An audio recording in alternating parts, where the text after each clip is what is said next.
Berangkatlah Sayyidah Fatimah. Begitu berangkat Sayyidah Fatimah bertemu dengan Nabi. Sayyidah Fatimah ketika masuk ke masjid mereka berteriak. Semua sahabat Nabi berteriak Allahu Akbar. Kenapa demikian? Kenapa mereka berteriak? Karena mereka jarang melihat Sayyidah Fatimah Zahra,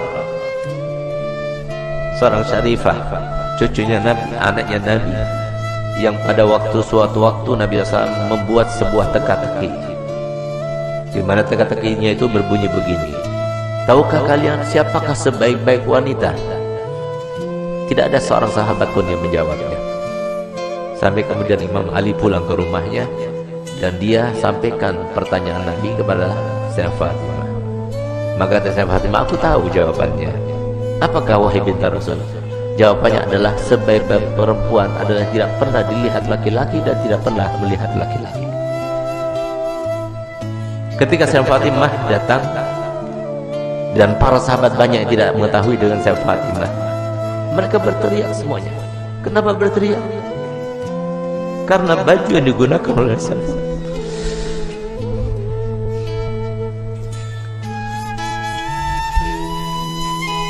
baju yang dibuka,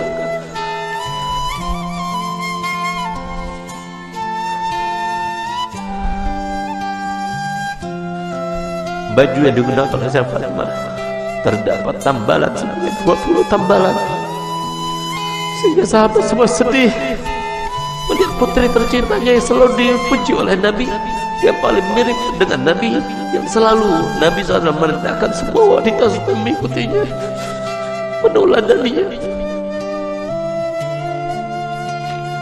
Ternyata pakaian seperti itu, sesederhana itu. Saat itulah ketika sahabat Nabi merasa kasihan, merasa tidak tega, merasa iba melihat kehidupan Sayyidah Fatimah Zahra, maka Nabi SAW berkata kepada Sayyidina Umar bin Khattab, ya Umar, biarkan saja, demi Allah putriku Fatimah adalah pemimpin dari seluruh wanita yang masuk surga. Seandainya para syarifah sekarang tahu, lihat bagaimana pakaian Sayyidah Fatimah, lihat bagaimana perempuan yang dibanggakan oleh Nabi Muhammad SAW, yang harusnya kita sebagai umatnya menjadi tauladan baginya.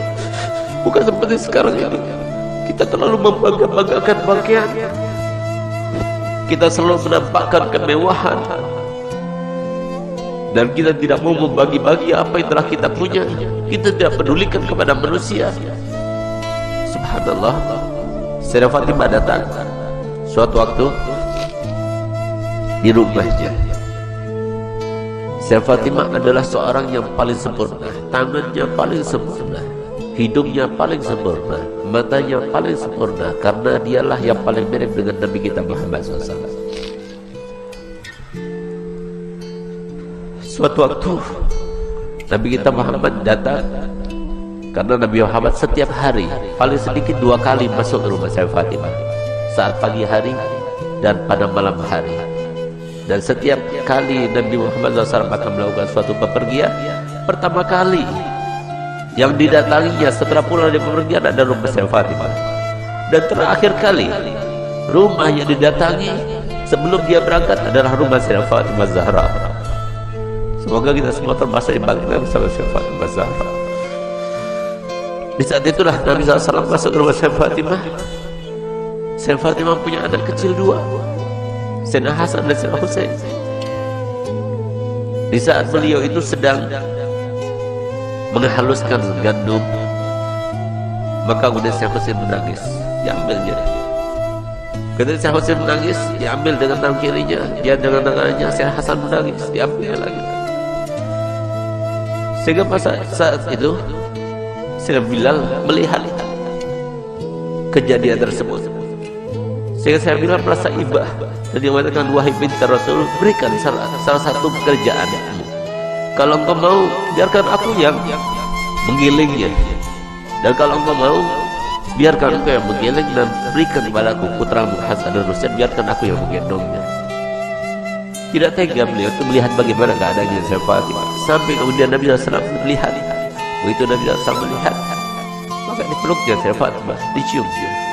Setiap kali Nabi SAW bertemu dengan Fatimah, dipeluknya dan dicium di jidatnya sebagai tanda bahwa Nabi SAW ridho kepadanya. Bahkan tempat duduknya pun yang tidak diduduki oleh siapa juga, kalau Sayyidah Fatimah datang maka tempat duduknya diberikan oleh Nabi SAW kepada Sayyidah Fatimah sahabat. Itulah qudwah bagi kita para wanita. Dialah tauladan yang paling utama bagi wanita, dan dialah yang diceritakan oleh Nabi SAW dalam hadisnya bahwasanya pernah suatu waktu Sayyidah Fatimah itu dalam keadaan pernah melukai perasaannya suaminya tanpa sengaja. Dia berbicara dengan suatu ucapan, dia tidak sadar kalau ucapan itu membuat marah suaminya. Tidak paham, bukan sengaja, tidak, tapi tidak sadar, tidak sengaja. Tapi apa yang lakukannya? Dilihat suaminya itu warnanya merah mukanya, yang menandakan bahwa dirinya dalam keadaan marah. Di saat itulah timbul rasa takutnya kepada Allah, sehingga di saat itulah dia minta maaf kepada suaminya. Maafkan aku wahai suamiku. Tapi ternyata wajah Imam Ali tetap masih merah. Takut dia kepada Allah, sehingga rasa takutnya luar biasa itu sampai beliau itu menangis histeris dan dia mengatakan, wahai suamiku, sampai dia berjejak-jejak memutari suaminya Sayyidina Ali bin Abi Thalib.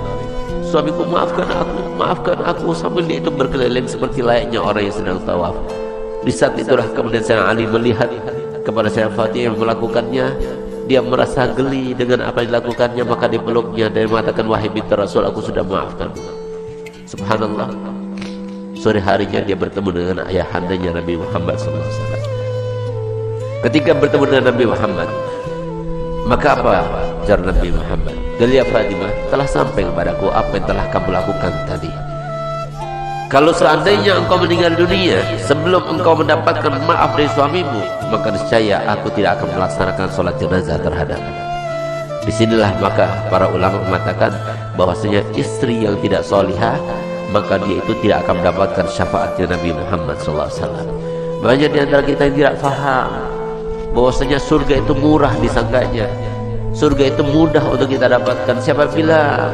Rasulullah telah bersabda, ala inna sil'atallah ghaliyah, ala inna sil'atallah ghaliyah. Ketahuilah bahwasanya barang yang dijanjikan Allah Ta'ala dengan sabar kalian, dengan kalian sabar melaksanakan perintah kami, dengan kalian sabar dengan melaksanakan perintah Allah, itu sangat mahal harganya, yaitu janji Allah untuk kalian adalah surga. Tidak mudah untuk mendapatkan surga, mudah. Harus sabar, harus melawan hawa nafsu, harus melawan hawa nafsu.